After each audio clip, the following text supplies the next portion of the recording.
मागच्या वेळेस जेव्हा फॉर्म भरायला आली तेव्हा सगळ्यांना वाटलं की शुभांगीताई बोलणार नाही, कारण की मागच्या मालेगावच्या सभेत शुभांगीताई बोलली आणि शुभांगीताईच्या कार्यकर्त्याची आबासाहेब एक छोटीशी शाळा होती, पालकमंत्र्यांनी दबाव आणून ती शाळा, मला अनेक आपले DYD असतील, शिक्षण अधिकारी असतील, विस्तार अधिकारी असतील, गट शिक्षण अधिकारी असतील, यांनी त्या सभेत मी खरं बोलल्यामुळे यांनी आपल्या एक छोट्याशा कार्यकर्त्याची शाळा हे मालेगावच्या सभेत बोलल्यामुळे या पालकमंत्र्यांनी अधिकारींवर दबाव आणून ती शाळा बंद करण्याचं षडयंत्र उभं केलं आणि त्यांना असं वाटलं की शुभांगी पाटील याच्यानंतर बोलणार नाही.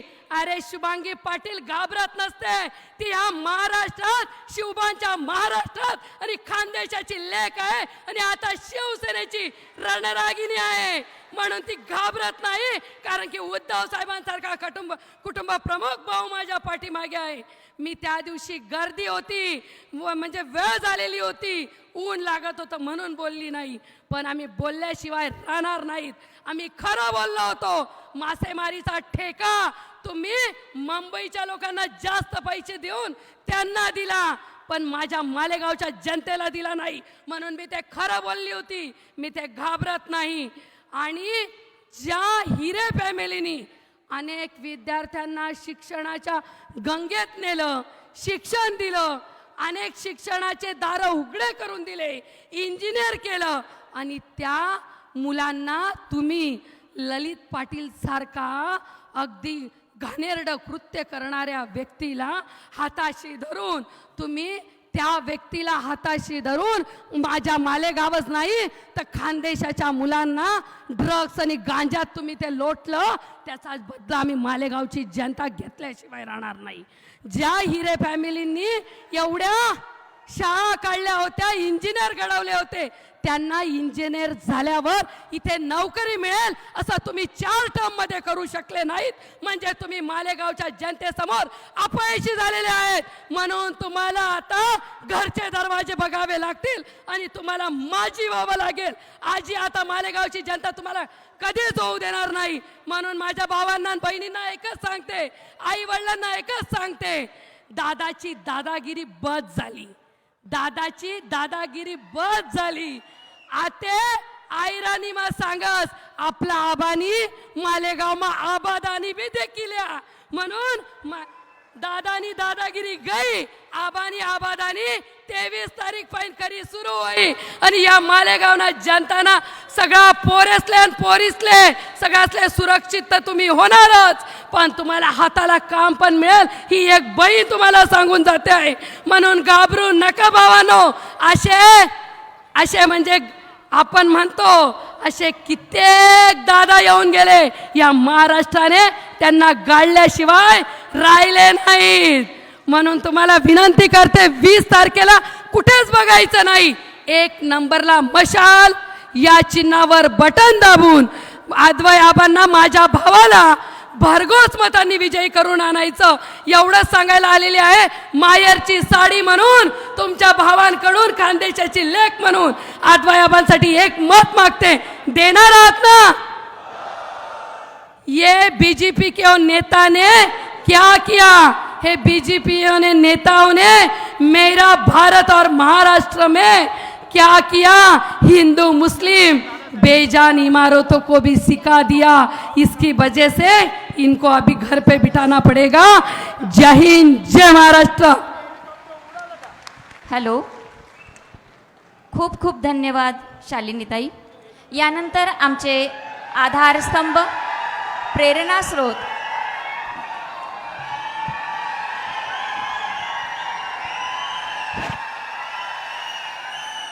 बसल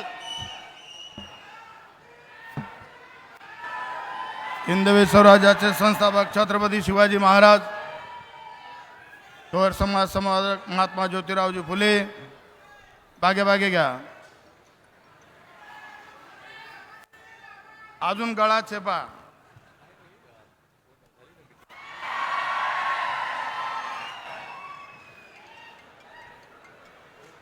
घटनेचे शिल्पकार डॉक्टर बाबासाहेब आंबेडकर, वीर एकलव्य भगवान यांना प्रथम वंदन करतो. मंचावर उपस्थित आदरणीय प्रशांत दादा, आदरणीय शोभाताई, आदरणीय अपूर्व भाऊ, आजवे भाऊ, सन्मान्य व्यासपीठ आदरणीय योगिताताई, माझ्या समोर बसलेले 20 वर्षापासून थकलेले सर्व तालुक्याचे ज्येष्ठ श्रेष्ठ तरुण, काही म्हातारा घ्या,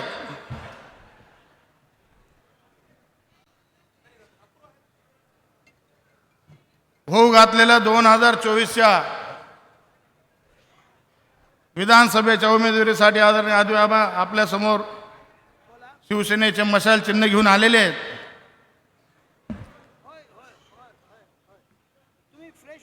सर्वांना उत्सुकता होती बंधूंनो की या तालुक्यामध्ये काय चाललंय. मला वाटतं की ही जी गर्दी आहे, गावागावात जे मशाल पेटलेली आहे, याच्याने 100% परिवर्तन होणार आहे. परिवर्तनाचे 2 फायदे आहेत. एक, दादागिरी आपण अर्पण करून टाकू. अनेक मशालेची ज्योत आपण लोकांना तेव्हा देऊ, जेणेकरून या तालुक्यामध्ये चांगला प्रकाश उत्पन्न झाला पाहिजे. सन्मान्य नेते गावागावात प्रचार करतात, आम्ही एवढे रस्ते बांधले, आम्ही एवढे रस्ते बांधले, हे केलं ते केलं. मला सांगायचं बंधूंनो, या खासदार सुभाष भामरेंना मध्यस्थी टाकून यांनी गडकरी साहेबांकडून जे सीसी रोड मंजूर करून आणले, तालुक्यात सर्वात जास्त ते भाजपने दिलेले गडकरींच्या माध्यमातून मंजूर केलेले रस्ते आहेत, यांचा संबंध काही नाही. म्हणजे ते असे विगे, आईजीना लुगडावर बाईजी वरमाई विगे, वरमाईच नाची राहिनी, तिला कुठे कळत लुगडं आईजीनच आहे असं. आणि एक बघा, यांना चिन्ह बॅलेट मशीन मध्ये बी यांचा 2 नंबर आहे. यांच्या लोकांचे धंदे बी 2 नंबर आहेत. यांच्या लोकांनी डोंगर उपसून काढले, त्यांना कधी परवाना लागला नाही. पण जे यांच्या बरोबर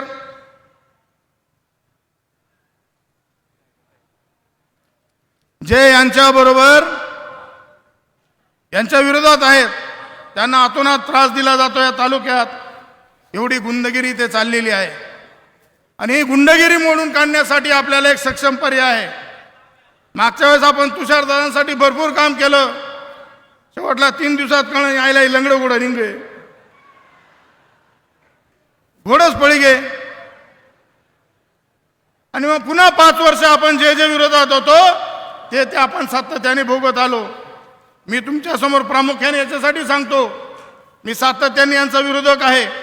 18 वर्षापासून मी विरोध करत आलो, पण चांगल्या गोष्टीला त्यांचा कधी विरोध केला नाही. पण जी गुंडगिरी आहे याच्या विरोधात कायम मी विरोध पुकारलेला आहे. मला तुम्हाला सर्वांना विनंती आहे, वेळ कमी आहे, तिथून आता उद्धव साहेब निघाले, पुन्हा अजून आजोबांना बोलायचं आहे. परंतु माझी एक सर्वांना विनंती आहे, सर्व तरुण पोरांना, तुमच्यामध्ये तुमच्या धमन्यामध्ये छत्रपतींचं रक्त आहे बंधूंनो. 16व्या वर्षी ज्या बापाने शिवराज्याची स्वराज्याची शपथ घेतली त्यांचे तुम्ही वंशज आहात. आणि या तारखेला आज 15 आहे, उद्या पुन्हा 16 तारीख आहे. 16 वर्षाच्या बापाची आठवण करा, त्याची शपथ घ्या. 16 तारीख ते 20 तारीख या तालुक्याची पूर्ण परिस्थिती बदला आणि एक नवीन क्रांती या तालुक्यात घडून आणा. आता आमिष खूप चालले, पैसा बी खूप चाललाय. ज्यासनं मतदान नाही त्यासले 5,000-5,000 रुपये फक्त घरघर फिराना. आणि जे सातत्याने 5-5 वर्ष यांच्यासाठी धसतात, पुढच्या पंचवार्षिकला त्यांना बाजूला करतात. मला सांगा, सुरेश भाऊ आहेत, सुरेश गवळे असतील समोर, जे जुने सैनिक कडवट सैनिक आहेत त्या सर्व शिवसैनिकांना यांनी बाजूला केलं. ज्या सुरेश भाऊंच्या नावावर दंगलीचं हे झालं, ज्या सुरेश भाऊच्या नावावर यांनी पूर्ण हिंदुत्वाचं राजकारण करून सत्ता भोगली. आणि हळूहळू शिवसेनेचे सूर्यराव भाऊ असतील, राजाराम भाऊ असतील, अमुक असतील, दत्ता भाऊ असतील, या सर्वांना बाजूला करत गेले, आपला रस्ता मोकळा करत गेले आणि स्वतः कायम सत्ता काबीज ठेवली. आमच्या भाजपचंही तसंच होतं. बूथ प्रमुख आमचे, केंद्र प्रमुख आमचे, मतदान आणायला आम्ही, रिक्षा वावाले आम्ही, आणि असले मतं टाकाना. आणि जेव्हा जिल्हा परिषद पंचायत समिती यायची, आमच्या भाजपवाल्याला कुठलं स्थान नव्हतं, म्हणून ही वेळ आली आहे. बंधूंनो, काम करायला खूप करतो माणूस.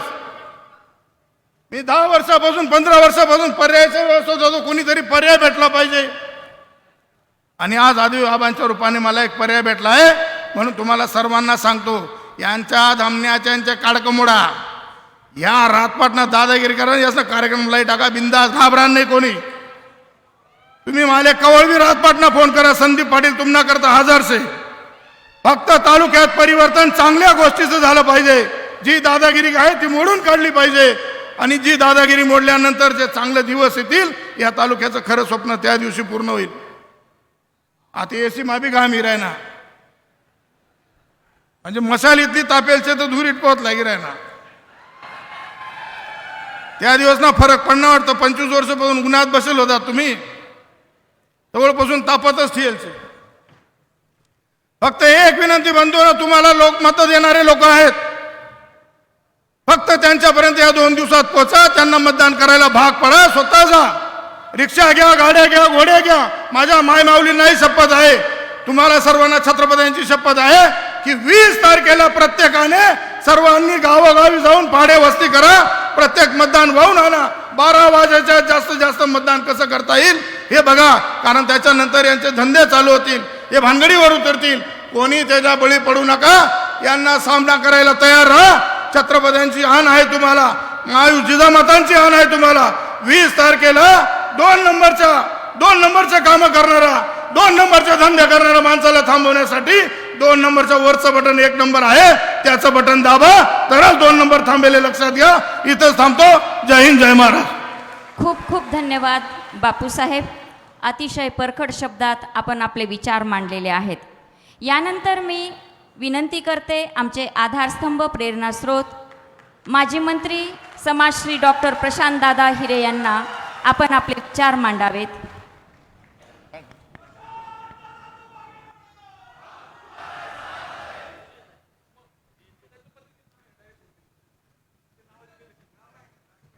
मंचावर उपस्थित असलेल्या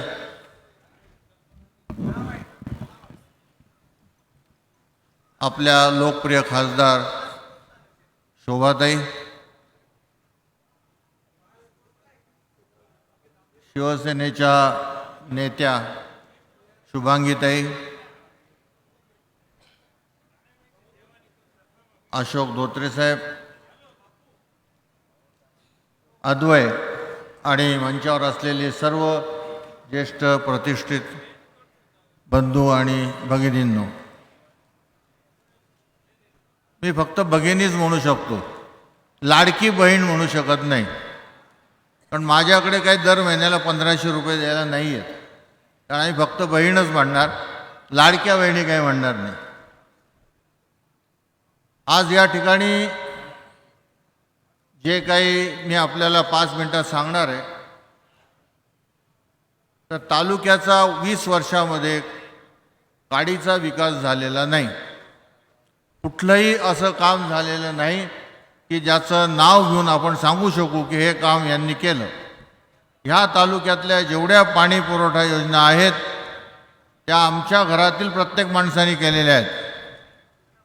ह्या तालुक्यामध्ये जेवढ्या काही इतर वस्तू उभ्या आहेत, शाळा, कॉलेजेस, इतर शिक्षण संस्था, सहकारी संस्था, या सगळ्या माझे आजोबा, माझे वडील यांनी मोठ्या प्रमाणात उभ्या केलेल्या आहेत. आणि आज आपण ज्यांना निवडून दिलेले गेले 20 वर्ष, आणि त्यातले 5-1 वर्ष ते आमदार होते, बाकी काही दिवस मंत्री होते, राज्यमंत्री होते, मंत्री होते, पालकमंत्री झाले. पण आपल्याला सगळ्यांना काय मिळालं त्यांच्याकडनं हे मला काही सांगता येणार नाही, कारण मला माहीतच नाही काय केलं. पण मी आपल्याला एक गोष्ट सांगू इच्छितो की तालुक्यातला आंबेझरी धरणाचं पाणी हे कॅनॉलनी शेतकऱ्यांना दिलं जात होतं, ते कुठेतरी ठराविक ठिकाणी कुठल्या तरी कारखान्याला द्यायचं. याकरता पालकमंत्र्यांनी पाईपलाईन केली आणि शेतकऱ्यांचं मोठं नुकसान केलं. शेतकऱ्यांनी आंदोलन केलं, शेतकऱ्यांच्या आंदोलनाला कोणीही लक्ष द्यायला आलं नाही, ना तहसीलदार आले ना इरिगेशनचे अधिकारी आले. ते उपोषणाला बसल्यानंतर आदवे त्यांच्याबरोबर जाऊन बसला, तरीसुद्धा काही फरक झाला नाही. मग आदवे त्यावेळी भाजपमध्ये काम करत होता आणि म्हणून या सगळ्यांना घेऊन तो मुंबईला गेला आणि राज्याचे त्यावेळेचे उपमुख्यमंत्री आज पण तेच आहेत देवेंद्रजी यांना जाऊन तो भेटला आणि त्यांनी त्यांना हे सगळं एक्सप्लेन केलं, असं असं आहे. त्यांनी सगळं समजून घेतलं. त्यांच्यासमोर जे सगळे शेतकरी उभे होते प्रत्येकाच्या डोळ्यात अश्रू होते, पण त्यांनी काही लक्ष दिले नाही. आदवेंनी त्यांना सगळं सांगितल्यावर ते म्हटले मी याच्यात काही लक्ष घालू शकत नाही, हे पालकमंत्र्यांचं काम आहे आणि तेच काय करायचं ते करतील. आणि त्याच्यानंतर मग आदवेंनी निर्णय घेतला की आपण भाजपमध्ये राहून काही मदत करू शकत नाही, काम करायचं नाही. आणि मग तो डायरेक्ट मातोश्रीवरती गेला, उद्धव साहेबांना भेटला आणि उद्धव साहेबांनी सांगितलं तुला प्रवेश तर देतो, काही प्रश्न नाही, पण मी मालेगावला येऊन आपण सभा घेऊ. आणि या ठिकाणी मालेगावला येऊन एक प्रचंड सभा उद्धव साहेबांची झाली. त्या सभेला खूप गर्दी होती. आता आपल्याला कदाचित कल्पना आहे नाही आहे, इथं पोलीस अधिकारी भेटत ते सांगू शकतील की जेवढे काही सार्वजनिक कार्यक्रम होतात त्या कार्यक्रमामध्ये नक्की किती लोक आले, काय आले, त्याच्यामध्ये लोकांमध्ये चर्चा काय होती, हा सगळा विषय आणि कुठले लोक काय होते हे सगळं राज्याच्या गृहमंत्र्यांना आणि राज्याच्या मुख्यमंत्र्यांना दररोज रिपोर्ट जात असतो. या सभेचा रिपोर्ट जो गेला त्यांच्याकडे मुख्यमंत्र्यांकडे, त्याच्यामध्ये असं लिहिलं होतं की पुढच्या विधानसभेला आदवे हिरेंना 1,00,000 मतं मिळतील आणि भुसेंना 20,000 मतं मिळतील. शिंदेंनी भुसेंना बोलून घेतलं आणि दाखवलं बघ बाबा हे असं आहे, काय करायचं, आपल्याला कसंही करून आदवेला जेलमध्ये टाकायचं म्हणे. आता आदवेला जेलमध्ये टाकण्याकरता त्यांनी हा प्रयत्न जो केला आणि त्याच्यामध्ये जे काही स्पिनिंग मिलची केस होती ती उभी राहणारी केस नव्हती. कायदेशीररित्या अशी कुठली केस चालत नाही असे सुप्रीम कोर्टाचे निर्णय आहेत. परंतु अशा खोट्या केसमध्ये त्यांनी आदवेला अडकवलं, आदवेला जेलमध्ये टाकलं आणि 9 महिने आदवे जेलमध्ये होता. 9 मध्ये आदवे जेलमध्ये असताना त्याचे खूप हाल केले. त्याला घरून जेवणाचा डबा द्यावा, गरम पाणी द्यावा अशी कोर्टाची ऑर्डर होती, परंतु ती कुठलीही ऑर्डर पाळली नाही. त्या ठिकाणी गार पाण्यानेच त्यांनी टाकीवरती आंघोळ करायची आणि जेवण ते देतील तेच द्यायचं आणि जेवण त्याच्यापर्यंत जाईपर्यंत निम्म पोलीस खाऊन घ्यायचे, त्याला द्यायचे नाहीत. म्हणजे जेलमधले जे होते ते खाऊन घ्यायचे आणि त्याच्यामुळे आदवेची प्रकृती बिघडून गेली. आता तुम्हाला जर आठवत असेल तर ज्या वेळे मी इलेक्शन केलं असेल किंवा माझ्या आईने इलेक्शन केलं असेल, आम्ही एकेका दिवसामध्ये 15 ते 20 गावं करायचो. आज जर तुम्ही आदवेचा दौरा पाहिला तर 7 ते 8 गावांच्या वर तो करू शकत नाही, कारण त्याच्यामध्ये शारीरिक ताकद राहिलेली नाही, कारण त्याला पोटभर खायला दिलंच नाही त्यांनी. आणि मग तिथून आल्यानंतर काही दिवस त्याला मुंबईला ठेवलं, ट्रीटमेंट दिली आणि मग तो इथं आला. इथं आल्यानंतर तुम्ही त्याचं इतकं मोठं स्वागत केलं परत की ते पाहिल्यानंतर देखील समोरच्या लोकांची टोपी फिरली असेल. तर म्हणून त्याला बरोबर जेलमध्ये खूप त्रास देऊन घेतला होता. आता हे सगळं करत असताना आम्हाला सगळ्यांना आरोपी बनवलं होतं.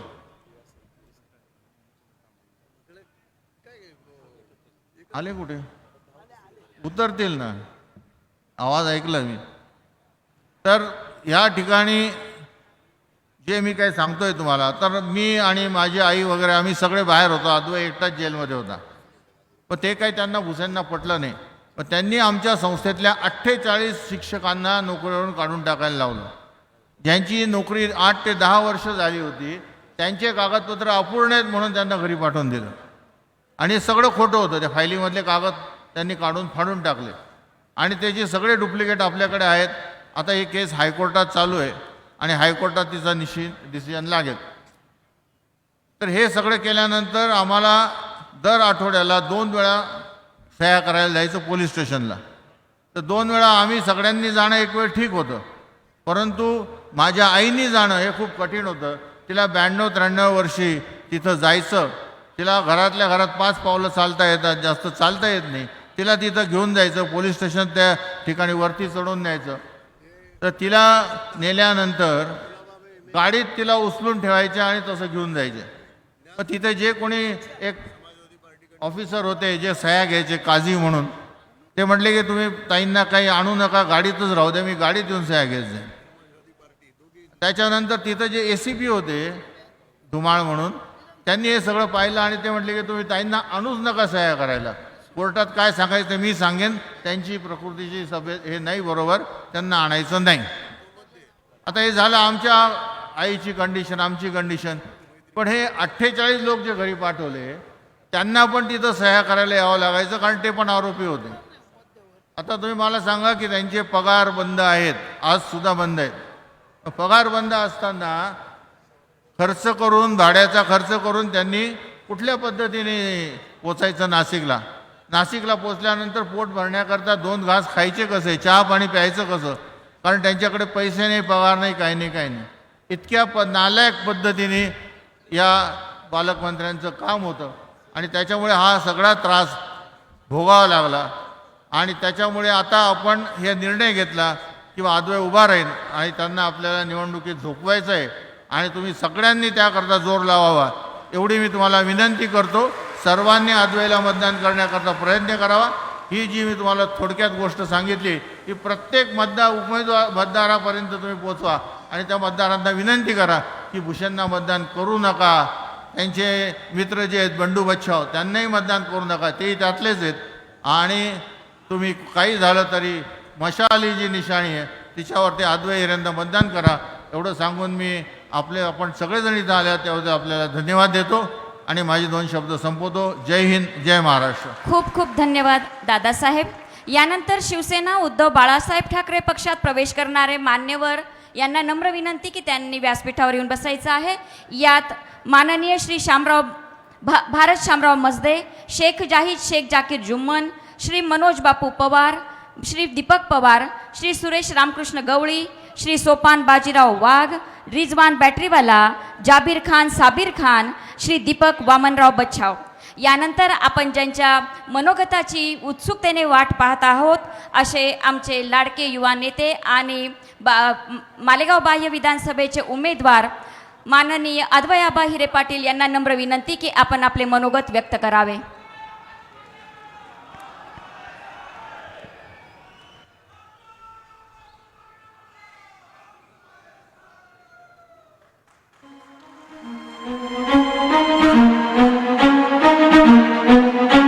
शंखनाद होऊ दे, रणदुंदुभी वाजू दे, नाद घोष गरजू दे.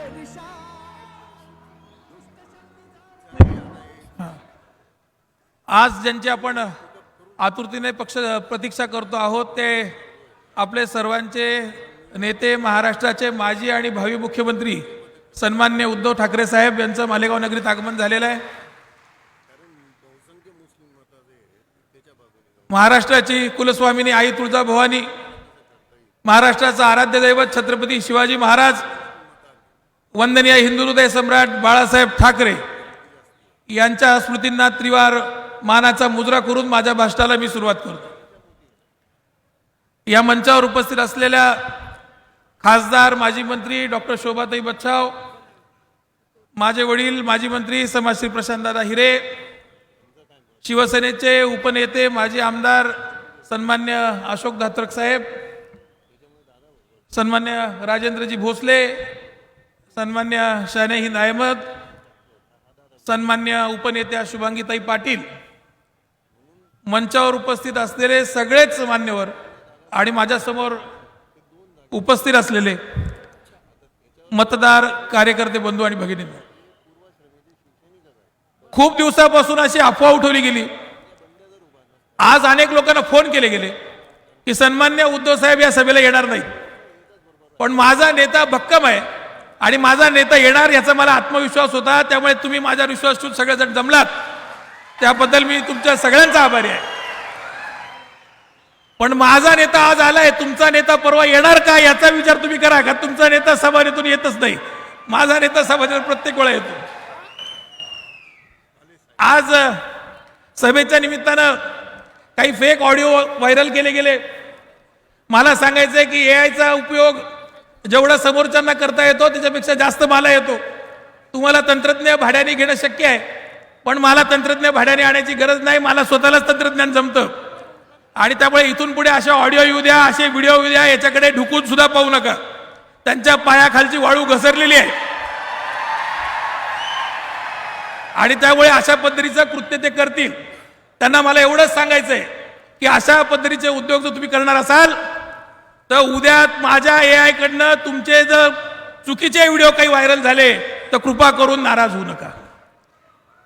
आणि त्यामुळे सन्मान्य उद्धव साहेबांच्या संबंधी, सन्मान्य आदित्य साहेबांच्या संबंधी आमची निष्ठा काय आहे, त्यांच्या संबंधीचं आमचं नातं काय हे सगळ्यांना माहिती आहे. आणि मी शिवसैनिक म्हणून सारा कार्यकर्ता नाहीये, मी मातोश्रीचा सदस्य आहे, मी उद्धव साहेबांच्या परिवाराचा सदस्य आहे. आणि मी उद्धव साहेबांच्या परिवाराचा सदस्य असल्यामुळे त्यांच्या पोटात गोळा उठतोय आणि म्हणून हे सगळं जे नाटक चाललेलं आहे याच्याकडे लक्ष देऊ नका. आज तुमच्या समोर शिवसेना उद्धव बाळासाहेब ठाकरे पक्ष, भारतीय राष्ट्रीय काँग्रेस, राष्ट्रवादी काँग्रेस पार्टी, शरदचंद्र पवार आणि आमच्या महाविकास आघाडीमधल्या सगळ्या घटक पक्षांचा अधिकृत उमेदवार म्हणून मी उभा आहे. माझा अनुक्रमांक 1 आहे, माझी निशाणी मशाल आहे आणि आपण मशाल या चिन्हावर बटन दाबून मला प्रचंड मताने विजयी करावा अशी विनंती तुम्हाला सगळ्यांना करण्यासाठी मी इथं आलोय.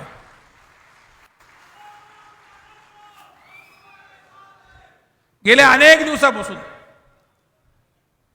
सातत्यानं अशी चर्चा चालू आहे, अशी भाषणं चालू आहेत की 20 वर्षात आम्ही हे केलं, 20 वर्षात आम्ही ते केलं, मागच्या 45 वर्षामध्ये हिरे घराण्यांनी काय केलं.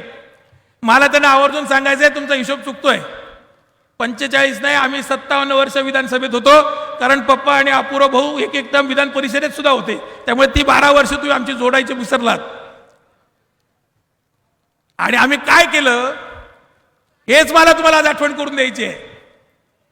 ज्या रस्त्यांवरती तुमच्या फॅक्टरीमधलं कॉन्क्रीट तुम्ही ओतलत ना, हे सगळे रस्ते बांधण्याचं काम माझ्या परिवाराने केलं.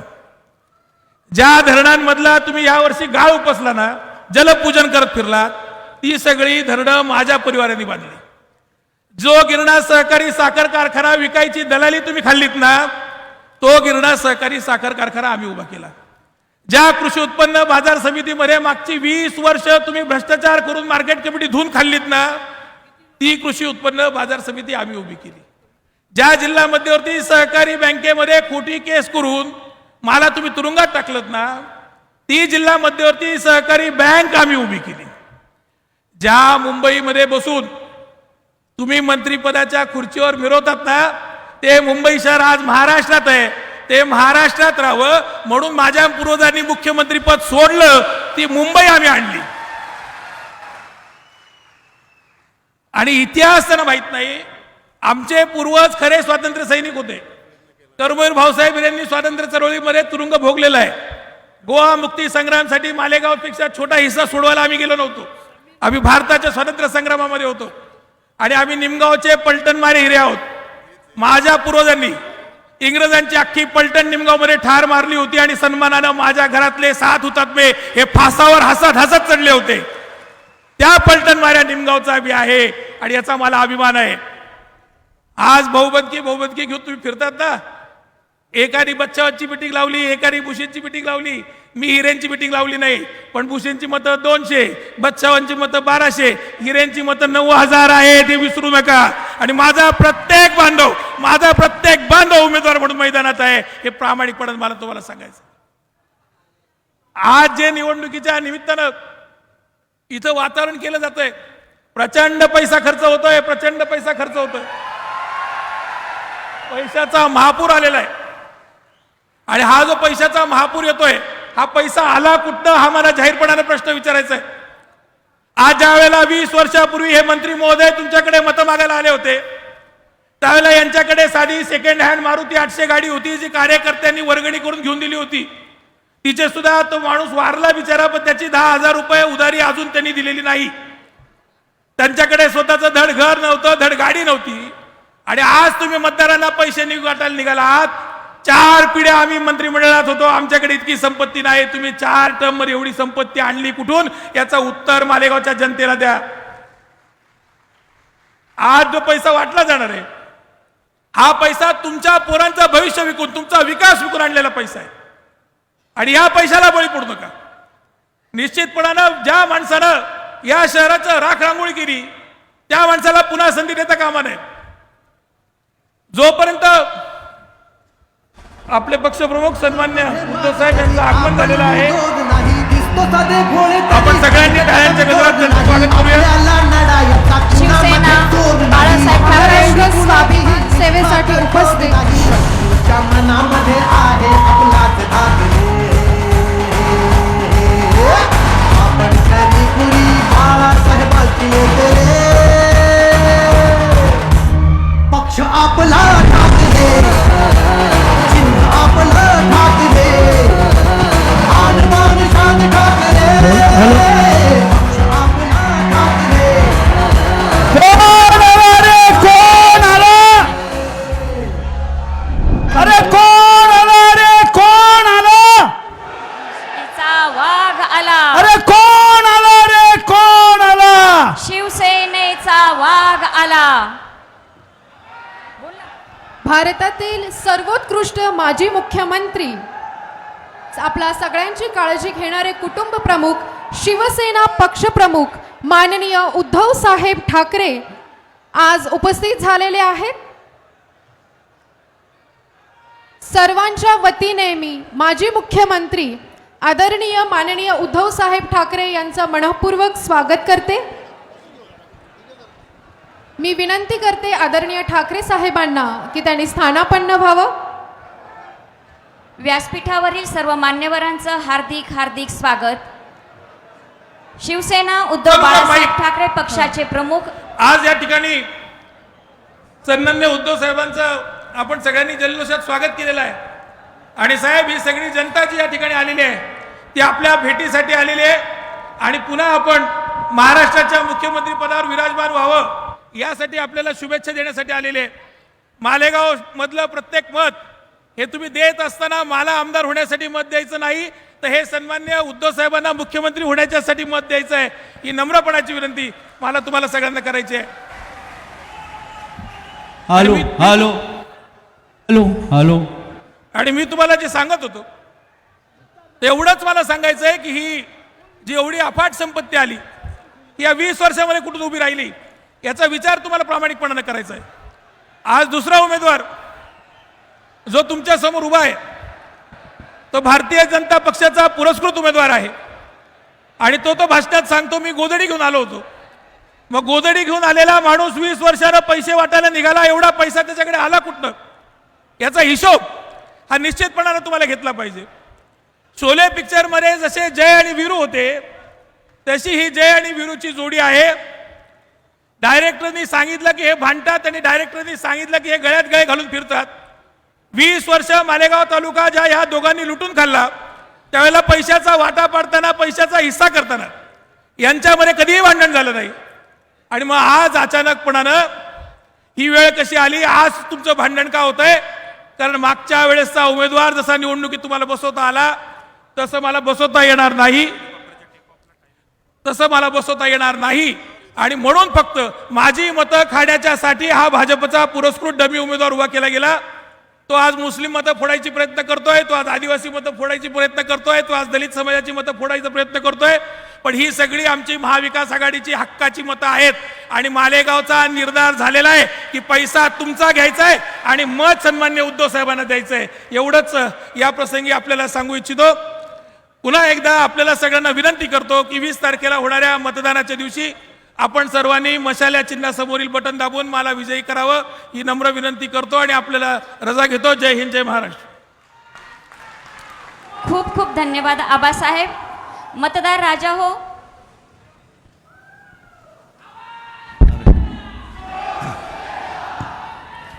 जमलेल्या माझ्या तमाम महाराष्ट्रप्रेमी बांधवांनो, भगिनींनो आणि मातांनो,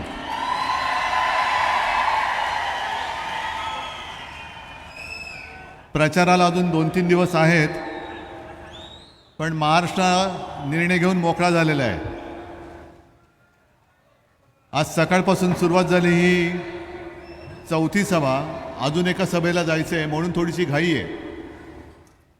मी गेल्या वेळेला आलो होतो, प्रचंड मोठी सभा होती, अद्वैचा प्रवेश झाला. पण त्याच्याही आधी आलो होतो आणि तेव्हा मी आत्तापेक्षा वयाने लहान होतो. तेव्हा प्रशांतजींसाठी आलो होतो. शिवसेना प्रमुख स्वतः इकडे आले होते ह्याच मैदानामध्ये. आणि त्या काळामध्ये मला नाही वाटत मी भाषण करत होतो. मी शिवसेना प्रमुखांसोबत जायचो, सगळं वातावरण बघायचो आणि पुन्हा घरी जायचो. आज मात्र ती सगळी पुण्याई, ती सगळी मेहनत आणि तुमच्यासारखे जीवाला जीव देणारे मर्द मावळे हे माझ्यासोबत उभे राहिलेले आहेत. गेल्या वेळेला मी आलो होतो तेव्हा गद्दारावरती काही बोललो नव्हतो.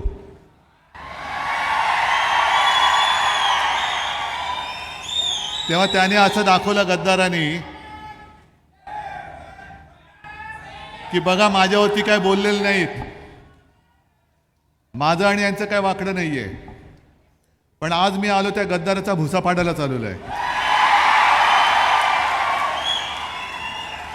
कारण ही सगळी माणसं ही सगळी माणसं खाल्ल्या मिठाला जागणारी नाही आहेत. अन्नाची शपथ घेऊन सुद्धा गद्दारी करणारी अवलाद आज गाडण्यासाठी मी इथे आलेलो आहे. दुर्दैव असं की गेल्या वेळेला कदाचित मीच आलो होतो त्यांच्या प्रचाराला आणि आज सगळीकडे जातोय. एका गोष्टीचा मला निश्चित अभिमान आहे की ज्याला आपण सगळ्यांनी मोठा केला तो गद्दार झाला, पण अजूनही मोठी करणारी माणसं माझ्या सोबत आहेत आणि त्याच जोरावरती मी लढतोय.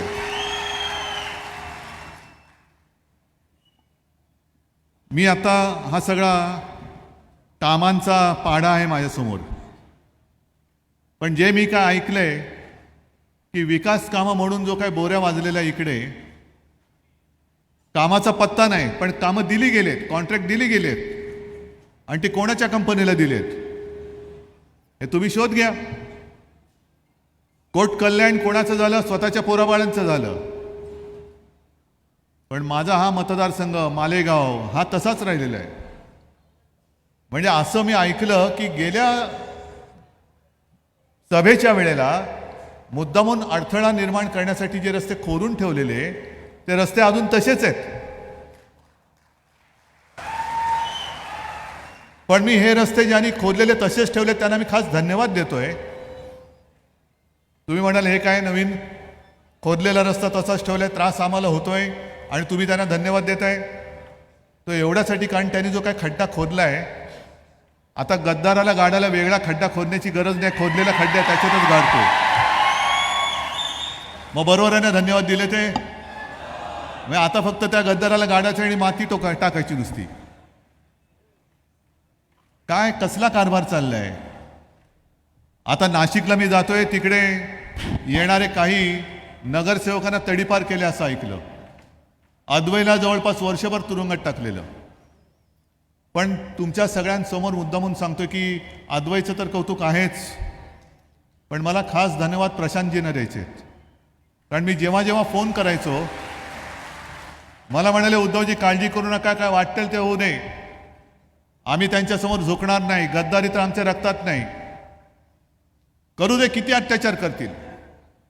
आणि आता तो क्षण आलाय, तुम्ही माझ्याकडे येणाऱ्या आणि माझ्या कार्यकर्त्यांना तडीपार करता, त्यांच्यावरती खोट्या केसेस टाकता. आता येताना नांदगावला गेलो होतो, तिकडे सुद्धा तेच आहे, खोट्या केसेस टाकायचे, आयुष्यातून उठवायचं. पण आपलं सरकार आल्यानंतर या सगळ्या केसेस मी काढून टाकेन, खोट्या केसेस काढून टाकेन. माझा शिवसैनिक हा पुन्हा ताठमानेने तुमच्या सोबत तुमच्या बरोबर फिरल्याशिवाय राहणार नाही. आणि ज्यांनी ज्यांनी खोट्या केसेस टाकल्यात, तो किती मोठा दादा असू दे, त्याला तुरुंगामध्ये टाकल्याशिवाय राहणार नाही. आजपर्यंत तुम्ही शिवसेनेचा दयाळूपणा पाहिलात, पण त्या दयाळूपणाचा अर्थ नाही असा नाहीये की आम्ही नामर्द आहोत. आज सुद्धा शरम वाटली पाहिजे त्या लोकांना. म्हणजे असा चोर मी कुठेही दुनियेत पाहिला नाही की तुमचं सामान चोरल्यानंतर जो तुमच्या समोर येऊन गर्वाने सांगेल, बघ तुझं सामान मी कसं चोरलं, आता हे माझंच आहे. अरे माझा पक्ष चोरून तुमचा सांगताय, माझं चिन्ह चोरून तुमचं सांगताय, माझे वडील चोरून सुद्धा ते तुमचे सांगताय. मग तुमच्या वडिलांचं कर्तृत्व काय? आणि मी आजपासून सुरुवात केली, प्रत्येक सभेत मी सांगणार आहे, मिंद्याला सुद्धा आव्हान देतोय. मिंदे म्हणजे कोण? ते दाढी खाजवत फिरतात ना सगळीकडे, ते पण दाढी, हे पण दाढी. पण त्यांना मी आव्हान देतोय की तुम्ही गद्दारी केलीत, जर तुम्ही मर्दाची औलाद असाल तर माझ्या वडिलांच्या ऐवजी स्वतःच्या वडिलांचा फोटो लावा आणि मग मतदानाला या.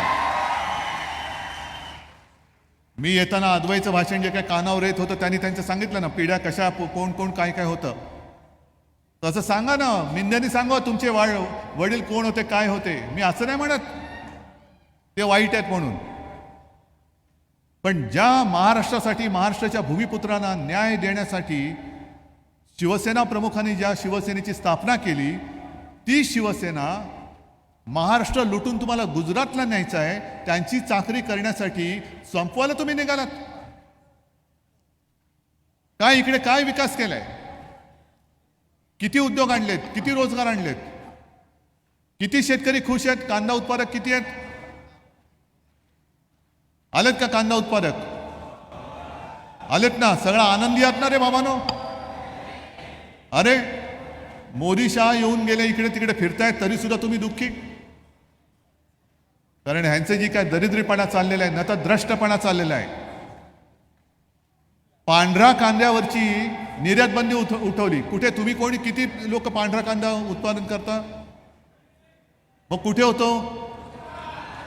मग त्यांच्यासाठी तुम्ही तेवढी फक्त निर्यात बंदी उठवता आणि माझा महाराष्ट्राचा जो कांदा उत्पादक शेतकरी आहे तो मेला तरी चालेल, कर्जबाजारी झाला तरी चालेल, आत्महत्या केली तरी चालेल, पण तो रडलाच पाहिजे, त्याच्यावरती मी निर्यात बंदी उठवणार नाही. हा काय कारभार होऊ शकतो? मग मी तुम्हाला वचन देतो, आपलं सरकार आणा, मी तुमचे प्रश्न सोडून दाखवतो. मी दाखवतो प्रश्न सोडून. कारण संपूर्ण राज्य, सगळ्या राज्यात कानाकोपऱ्यामध्ये मशाल धगधगते. आणि मशाल केवळ आपल्या निशाणीची मशाल नाहीये, तर त्यांच्या सगळ्यांच्या आयुष्याच्या ज्या होळ्या पेटवाले भाजपवाले निघालेत आणि मिंदे निघालेले आहेत, त्यांचा भ्रष्ट कारभार जाळून टाकण्यासाठी महाराष्ट्राच्या कानाकोपऱ्यात मशाल पेटलेली आहे. एक तर तुम्ही गद्दारी करून सरकार पाडलत, वरती दादागिरी करताय. बघून घेऊ तुम्हाला, बघू ना. उद्या तुम्ही तुमची 10 दिवस थांबा, रस्त्यावरती याल तेव्हा जनतेत बिना संरक्षण फिरून दाखवा. आता सगळं जे काय संरक्षण आहे, माता भगिनींना संरक्षण नाहीये, पण गद्दारांना, गद्दारांच्या कुटुंबियांना, त्यांच्या ड्रायव्हरला, घरकाम करणाऱ्यांना, त्यांच्या कुटुंबियांना, त्यांच्या सेवेसाठी पोलीस लावलेत. पण ज्या पोलिसांनी माझ्या माता भगिनींचं रक्षण करायचं, तिकडे रक्षण नाहीये. मग लोकसभेमध्ये एक जो फटका तुम्ही दिला, एक जी अशी लाथ घातली त्यांच्या सणसणीत,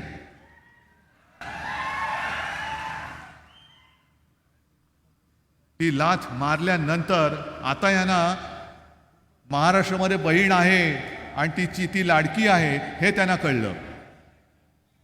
शेतकरी राहतोय, त्या शेतकऱ्याच्या डोक्यावरती कर्ज आहे हे आता त्यांना कळलं. आता थापा मारतायत. आता निवडणुकीच्या तोंडावरती बहिणीला 1500 रुपये देऊन त्याच्या जाहिराती करताय मोठ्या. मग इथे मी माझे भाऊ बसलेत, त्यांना विचारतो, अरे आपापल्या परीने आपण भाऊबीज करत असतो, रक्षाबंधन करत असतो, भाऊ जे काय बहिणीला देतो त्या बहीण आणि भावाच्या प्रेमाची होर्डिंग करून तुम्ही जाहिरात करता का रे? हा, एक तर तुम्हाला विचार त्या बहिणीला देण्यासाठी तुमच्याकडे काही नाही प्रेमाशिवाय, आणि त्या प्रेमामध्ये बहिणीचं समाधान होतं. बस माझा भाऊ राया, माझा समाधानी आहे ना, मी भरून पावले, मला पैसा अडका काही नको, माझा भाऊ आनंदात राहू दे, हीच खरी ओवाळणी आहे. मग ते नातं तुम्ही त्याला व्यवहाराचं रूप दिलं आणि जणू काय 1500 रुपये दिले म्हणजे या सगळ्या माता भगिनी त्यांच्या नोकर झाल्या, अशा पद्धतीने त्यांची मस्ती सुरू आहे. मी प्रत्येक सभेत मुद्दामून 2 उदाहरणं सांगतोय. एक कोल्हापूरचा त्यांचा खासदार, काय नाव त्याचं, महाडिक, सगळ्यांना कळलंय काय बोलला तुम्हाला माहितीये? माता भगिनीनं तुम्हाला कळलंय का? त्यांनी भर सभेत सांगितलं की सगळ्या महिलांचे फोटो काढा आणि जर का ह्या तिकडे पलीकडच्या सभेला गेल्या तर आम्हाला कळवा, पैसे आमच्याकडनं घ्यायचे आणि त्या सभेला जायचं, असं नाही चालणार. मग संभाजीनगर मध्ये मी गेलो होतो, तिकडे मिंद्यांची एक उमेदवार आहे, त्यांनी सुद्धा सांगितलं की 1500 रुपये दिल्यानंतर घेतल्यानंतर जर मत त्यानं दिलं तर तुमच्याकडनं आम्ही 3000 रुपये वसूल करू. काय तुमच्या वाडवडिलांचा पैसा वाटताय? काय घरनं पैसा आणताय? अरे ज्या महाराष्ट्राने, ज्या जिजाऊने शिवाजी महाराजांना जन्म दिला त्या आईची विटंबना किंवा किंमत ही 1500 रुपयांनी करता तुम्ही? महाराष्ट्र आईला मानणार आहे, महाराष्ट्र बहिणीला मानणार आहे. नुसते पैसे देऊन त्यांचं सुख समाधान मिळणार नाहीये. त्यांची मुलं कशी शिकणार? शेतकरी असेल त्याच्या डोक्यावरचं कर्ज हे 1500 रुपयात फिटू शकत नाही. म्हणून मी जे काही ठरवलेलं आहे, ही जी काही वचनं आहेत, मी वचननामा खिशामध्ये घेऊनच फिरतोय. ह्याच्यामध्ये मुख्य 10 वचनं दिलेली आहेत आणि सविस्तर वचननामा हा पाठीकडे जो QR कोड आहे तो जर का स्कॅन केला तर सविस्तर वचननामा शिवसेनेचा मिळेल. मला कल्पना आहे की अनेक शेतकरी आणि त्या शेतकऱ्यांची मुलं ही पैसे नाहीत म्हणून शिकू शकत नाही. बरोबर आहे का चूक आहे? शाळेत जाऊ शकतात, फी परवडते, डोक्यावरचं कर्ज फिटते नाही. मग मुलं बिचारी करणार काय? त्यांना शिकायचंय, मोठं व्हायचंय, पण शाळेमध्ये जाऊ शकत नाही. याचं कारण फी भरायला पैसे नाहीत. पण म्हणून शिक्षणापासून ते वंचित कसे राहू शकतात? आणि त्यासाठी मी जे काही ठरवलेलं आहे की मुलींना जसं मोफत शिक्षण मिळतं हे देत आहेत की नाही मला कल्पना नाही. नसेल देणार तर तेही मी देतोय.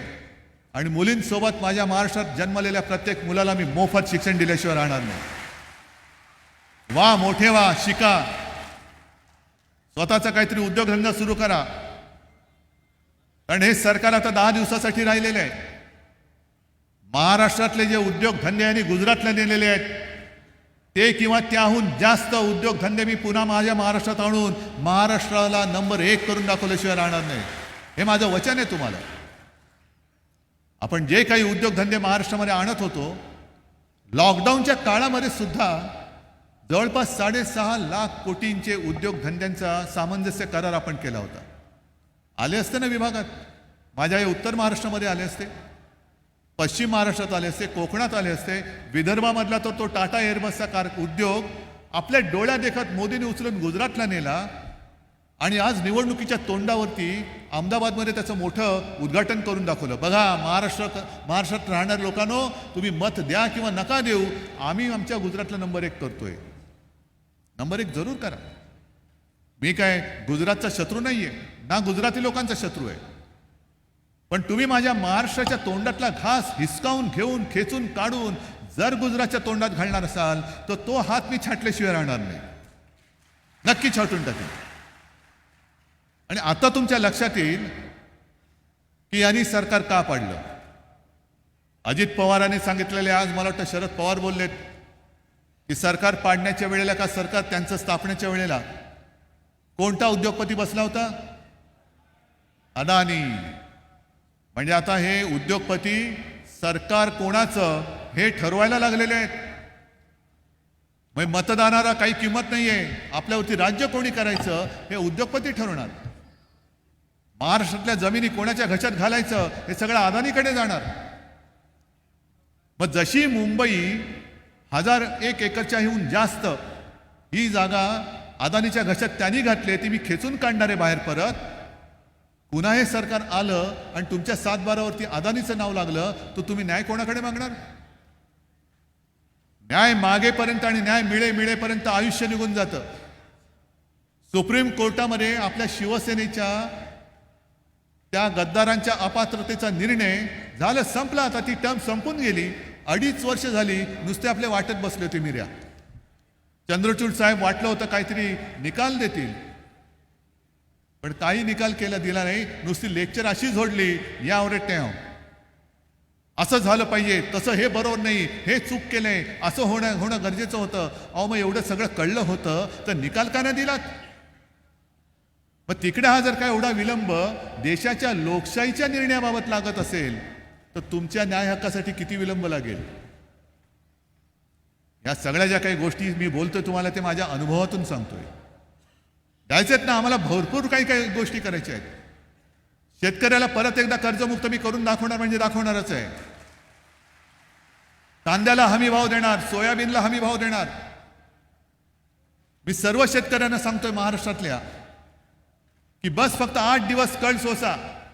या 8 दिवसामध्ये तुम्ही जर का हे सरकार बदलून दाखवलं तर तुमचं नशीब बदलणार आहे.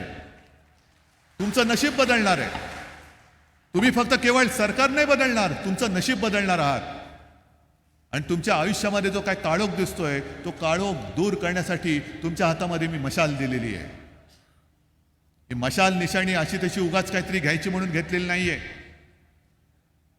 जेव्हा मला कळलं की हा यांचा डाव चाललेला आहे आणि आपलं नाव चोरणार, निशाणी चोरणार, तेव्हाच म्हटलं यांचा सगळा भ्रष्ट कारभार आज जाळून टाकण्यासाठी धगधगती मशालच आता हातामध्ये घ्यावी लागणार. आणि एकदा तुम्ही सरकार बदला. अद्वै दादा तर निवडून आणलाच पाहिजे, तुम्हाला आणावाच लागेल. कारण त्यांनी तुमच्यासाठी तुरुंगवास भोगला पण निष्ठा नाही विकली. निष्ठा नाही विकली. तो तुरुंगवास भोगला पण गद्दारांसारखा त्यांचा बूट नाही त्यांनी चाटले. ना तो लाचार झाला ना कुठे घाबरला. आणि असा तुम्हाला मर्दगडी, तुम्हाला पण अभिमान वाटला पाहिजे, अरे आहे काहीतरी, कुछ तो दम है, कुछ तो दम है. पण अद्वैत जिंकतो हे नक्की आहेच. त्याला अपशकुन करायला, मुद्दामून सांगतोय तुम्हाला, अपशकुन करायला गद्दार तर उभा आहेच, पण मध्ये आणखीन 1-2 उभे आहेत. कोण आहेत तुम्हाला माहिती आहे? हे मांजरमध्ये येऊ देऊ नका, अजिबात येऊ देऊ नका. आता तो जो काय भाजपच्या पोटात गोळा आलेला आहे, उद्धव ठाकरेंना म्हणे मुसलमानांनी भरभरून मतं दिली, हो याही वेळेला देणार आहेत. कारण त्यांना कळलेलं आहे की भाजप आणि मिंद्याचं हिंदुत्व हे घर पेटवणार आहे आणि उद्धव बाळासाहेब ठाकरे याचं हिंदुत्व हे घरातली चूल पेटवणार आहे. आम्ही रामाला जरूर मानतो, पण हृदयात राम आणि हाताला काम देणार आमचं हिंदुत्व आहे. म्हणून खास करून या वर्गाची मतं फोडायला हा उभा करायचा, त्या समाजाची मतं फोडायला तो उभा करायचा. पण ही सगळी जी काय मतदार आहेत तिकडे सुद्धा मुस्लिम आले असतील, मला नाही माहिती. आज देखील जिथे जिथे जातो तिथे काही मुस्लिम महिला किंवा मुस्लिम बांधव येऊन भेटतात. ते सांगतात, उद्धव जी आपने कोरोना के समय में जो काम किया वो हम भूल नहीं सकते. आपने हमारा मजहब देके काम नहीं किया, आपने सबके साथ न्याय किया, भेद नहीं किया. आणि हे जे काय आता सांगतायत, काल देवेंद्र फडणवीस तिकडे शिवाजी पार्कला बोलले की आता मतांचं धर्मयुद्ध करा. अरे पहिलं तुझं कर्मयुद्ध काय ते तर दाखव, किती पैसे खाल्ले ते तर दाखव. पहिलं कर्म काय ते तर सांग, मग धर्मावरती बोल. जर पाप केला असशील तर पापी मानाने तू आमच्या पवित्र धर्माबद्दल बोलू नकोस. आणि या सगळ्या गोष्टी या मुद्दामून मी तुम्हाला सांगायला आलो. बोलण्यासारखं खूप आहे, पण मी परत येणार आहे, नक्की येईन, ते विजयाच्या सभेला येईन. पण आज मात्र मी विजयाची जबाबदारी तुमच्यावर सोपवतोय, अद्वैच्या विजयाची जबाबदारी तुमच्यावर सोपवतोय. जसा अद्वै ठामपणाने उभा राहिला तसं तुम्ही त्याला निवडून देणार आहात का? नक्की जरा हात वर करून सांगा सगळ्यांनी. कुठे अद्वै? अद्वै मला इकडनं आमदार झालेला पाहिजे. आणि जो गद्दार सांगतोय की माझ्या आणि उद्धव ठाकरेंचे संबंध आहेत, होते, आता मी ते तोडून टाकलेत. गद्दाराशी एक कण सुद्धा माझा संबंध नाही. एका सुद्धा गद्दाराला मी घेऊन उमेदवारी दिलेली नाही. आणि यापुढे एक सुद्धा गद्दार ह्या मालेगाव मधनं निवडून येता कामा नये.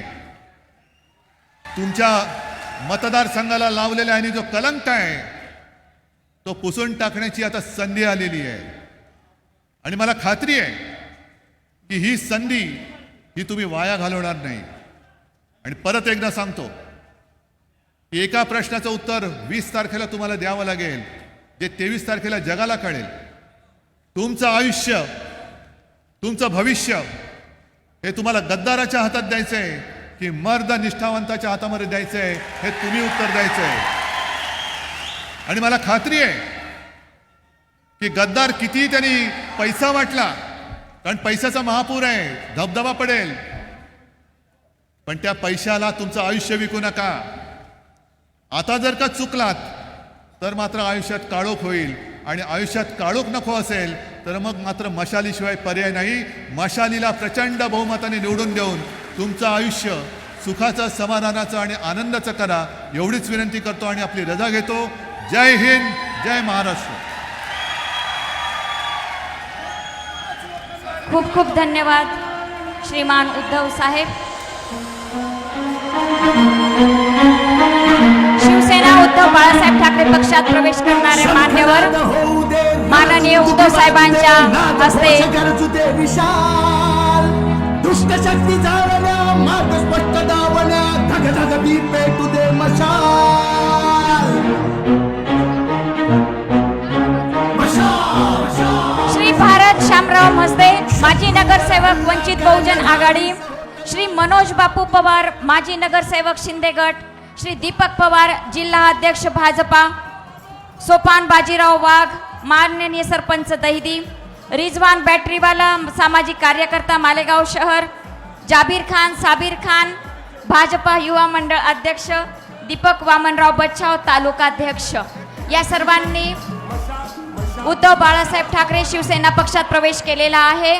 आपण सर्वजण या ठिकाणी बहुसंख्येने उपस्थित सर्वांना आहात. 2 मिनिटं आपले विनंती आहे. हार्दिक पुष्पाताई आपल्याशी आभार. काय बोलायचं म्हणताय? सर्वांना 2 मिनिटं विनंती आहे. 2 मिनिटं बसावं. पुष्पाताई आपल्याशी बोलणार आहेत. स्क्रीनवर आपल्याशी डायरेक्ट संवाद साधणार आहे. सर्वांना माझी विनंती आहे, खाली बसा. आदरणीय पुष्पाताई हे आपल्याशी बोलणार आहेत. सर्व उपस्थितांना विनंती आहे की जनसेवेलाच ईश्वर सेवा ज्यांनी मांडली त्या महिला रत्न पुष्पाताई हिरे यांची ऑडिओ व्हिज्युअल क्लिप आपल्या समोर सादर होणार आहे.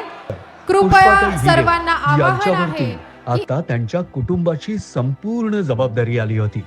आपल्या घरातील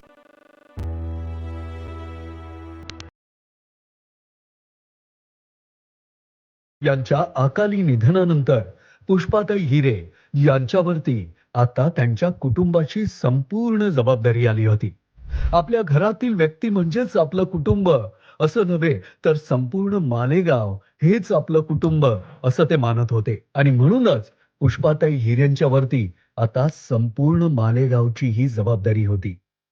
1985, 1990 आणि 1995 अशा तीनही वेळेस प्रचंड बहुमताने पुष्पाताई निवडून विधानसभेवर गेल्या. पहिल्या वर्षी परिवहन मंत्री या पदाची धुरा सांभाळताना त्यांच्या कामाची प्रगती पाहून दुसऱ्यांदा त्यांना आरोग्य व कुटुंब कल्याण मंत्रालय मिळालं आणि त्यातही त्यांनी नेत्रदीपक अशी कामगिरी केली. तिसऱ्या टर्ममध्ये त्यांची संघटनात्मक कामगिरी पाहून त्यांच्यावर पक्ष सरचिटणीस पदाची जबाबदारी आली. मात्र त्यांनी या ठिकाणीही आपलं कार्यकर्तृत्व सिद्ध केलं.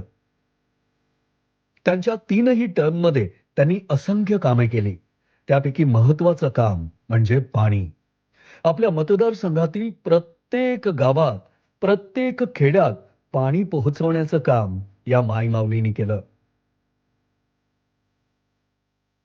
गिरणा मोसम नदीवर अनेक ठिकाणी कोल्हापूर पद्धतीनं बंधारे बांधून पाणी अडवण्याचं काम करून मालेगावला जलसमृद्ध केलं आणि त्यामुळेच असंख्य शेतकऱ्यांना पाणी मिळालं आणि त्यांना शेती करणं सहज शक्य झालं. खरं तर पाणी प्रश्न हा जणू संपूर्ण तालुक्याच्या अगदी मुळाशी होता. त्यामुळेच ताईंनी अगदी अग्रणी भूमिका घेऊन सोयगाव, कळवाडी, दाभाडी, सोनज, एरंडगाव, तळवाडे, मेहुणे, दापुरे, मळगाव इत्यादी गावांमधील पाणी प्रश्न अगदी मुळापासून संपवला. ग्रामीण भागातला दुसरा प्रश्न म्हणजे रस्ते. ताईंनी आपल्या कारकिर्दीमध्ये माळमाथ्यांसह इतर परिसरातील सर्व रस्ते त्यांचं मजबूतीकरण डांबरीकरण यावर भर देऊन छोट्या गावांचा तालुक्याशी संपर्क कसा वाढेल यावर भर दिला.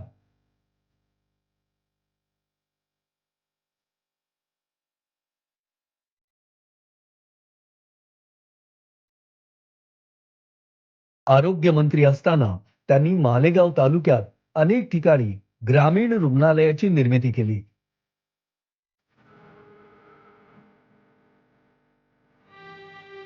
फळबाग योजनेतून आपल्या तालुक्यातील बहुसंख्य गावांना त्यांनी अनुदान मिळवून दिलं आणि पारंपरिक पद्धतीनं शेती करणाऱ्या शेतकऱ्यांना फळ शेतीचं प्रशिक्षण देऊन शेतकरी कसा समृद्ध होईल हे दाखवून दिलं.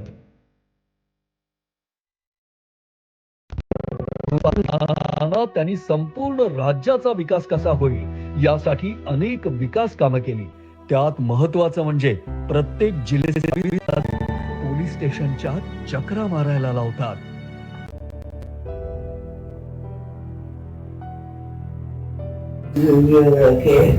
आणि त्या ओळखीच्या जिद्दीने मी माझ्या नातवाकरता आपल्याकडे मत मागायला आले. आजोबाई तसा जिद्दी आहे. एकदा त्यांनी मनावर काम करायचं ठरवलं का ते निश्चितच पूर्ण होईल. आणि मी त्याला सांगितलं का लोकांनी जे आपल्याला निवडून दिलंय ते त्यांची कामं करून देण्याकरता दिलं. आणि मला खात्री आहे जे आजोबाईचं मी बघते सगळं किंवा ऐकते त्याच्यावरून मला खात्री वाटते का आजोबाई तवारी केल्याशिवाय कधीही स्टेजवर येणार नाही. आणि अतिशय विचारपूर्वक तो बोलतो याची मला खात्री आहे. आणि एकदा तो निवडून गेला का मागे वळून पाहणं त्याला कधी शक्य नाही. तो पुढे जात जाईल आणि हिरेकराड्याचं नाव हिरेंचं नाव हे पुढे पुढे वाढतच जाईल याची मला खात्री आहे. लोकांनी काही अफवा उठवाव्या काही हे करावं आणि जे नवीन लोक आले त्यांना काही अशा अफवा उठवायची सवयच असते. तर आपण सगळ्यांनी त्यांना विनंती करायची का अफवांवर विश्वास ठेवू नका. जे काम स्वतः कॅन्डिडेट करतायत ते जे दिल्लीने फिरताय त्यांना साथ द्यायचं हे हिरे घराण्याचं पहिलं कर्तव्य आहे. आणि आपण सगळे हिरे घराण्याला मांडणारे आहोत. आता माझी इथून माझं वय किती झाले आपल्याला कल्पना आहे. त्यामुळे माझी शेवटची इच्छा माझी आहे का माझ्या नातवाला आजोबाईला तुम्ही मोठ्या प्रमाणाने निवडून या. विजयी भव विजयी भव.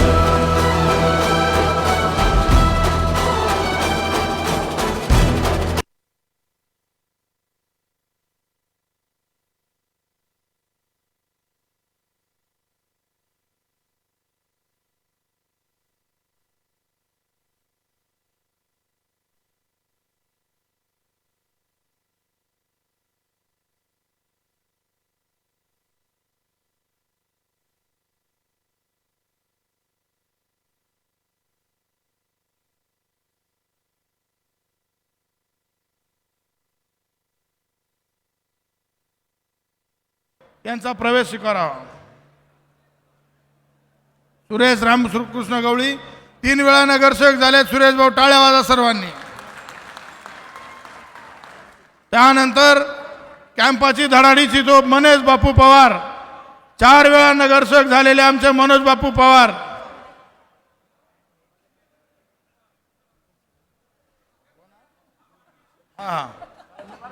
त्याच्यानंतर भारत शामराव मजदे साहेब,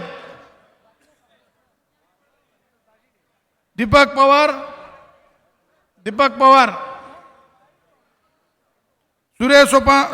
सोपान बाजीराव वाघ, रिजवान भाई बॅटरीवाला. एक उत्तम नेतृत्व. मुस्लिम एरियामध्ये सर्वात चांगलं नेतृत्व, चांगलं समाजकारण करणारे रिजवान बॅटरीवाले. जाबीर खान, साबीर खान, दीपक वामनराव बच्छाव, नवसात मधलं एक उभरतं नेतृत्व आहे. रुपेश पटाईत झालं का? बोला. आपण सगळेजण एका निरोपावर आवर्जून इतक्या मोठ्या संख्येने उपस्थित झालात त्याबद्दल व्यक्तिशः हिरे कुटुंबियांकडून आणि शिवसेना पक्षाकडून आपल्या सगळ्यांचा मी ऋणी आहे. आपले सगळ्यांचे आभार व्यक्त करतो.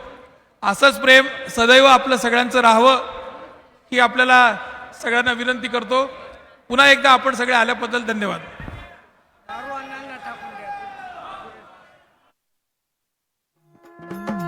सत्वरी भूवरी ये ग अंबे सत्वरी भूवरी ये, सत्वरी भूवरी ये ग अंबे सत्वरी भूवरी ये.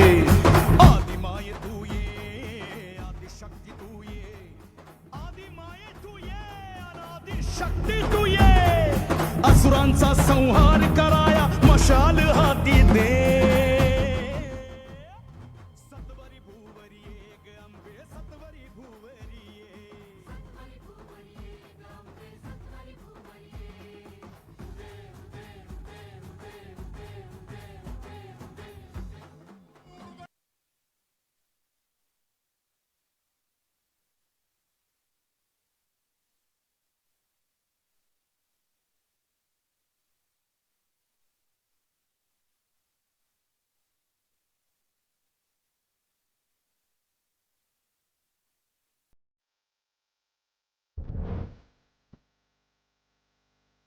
बारामती पॅटर्न राबवून 5 वर्षात मालेगाव तालुक्याचा कायापालट करणार. मालेगाव जिल्हा निर्मितीसाठी भविष्यात मोठे जनआंदोलन उभारून जिल्हा निर्मितीचे स्वप्न साकार करणार. मालेगाव तालुक्यात देशातील 1 नंबरची शिवसृष्टी उभारणार. स्त्री शिक्षणाचे जनक महात्मा ज्योतिबा फुले व सावित्रीबाई फुले यांचे क्रांती ज्योती स्मारक व अभ्यासिकेचे स्वप्न पूर्णत्वास आणणार. मालेगाव पंचक्रोशीत महाराणी अहिल्यादेवी होळकर यांचा पूर्णाकृती पुतळा उभारणार. नार पार दमणगंगा प्रकल्प पूर्ण क्षमतेने कार्यान्वित करण्यासाठी सर्वतोपरी प्रयत्न करून शेती सिंचनाचा प्रश्न मार्गी लावणार. पाणी, उद्योग, रोजगार ही समाजश्री डॉक्टर प्रशांत दादा हिरे यांची त्रिसूत्री प्रभावीपणे राबवणार. हजारो बेरोजगार तरुण अभियंत्यांसाठी तालुक्यात IT पार्क निर्माण करणार. प्रवरा मेडिकल कॉलेजच्या धर्तीवर तालुक्यात ग्रामीण मेडिकल कॉलेज उभारणार. तालुक्यातील विद्यार्थ्यांच्या सोयीसाठी अभियांत्रिकी हब उभारणार. पॉवरलूमसाठी फिक्स वीजबिल करण्यासाठी प्रयत्न करणे.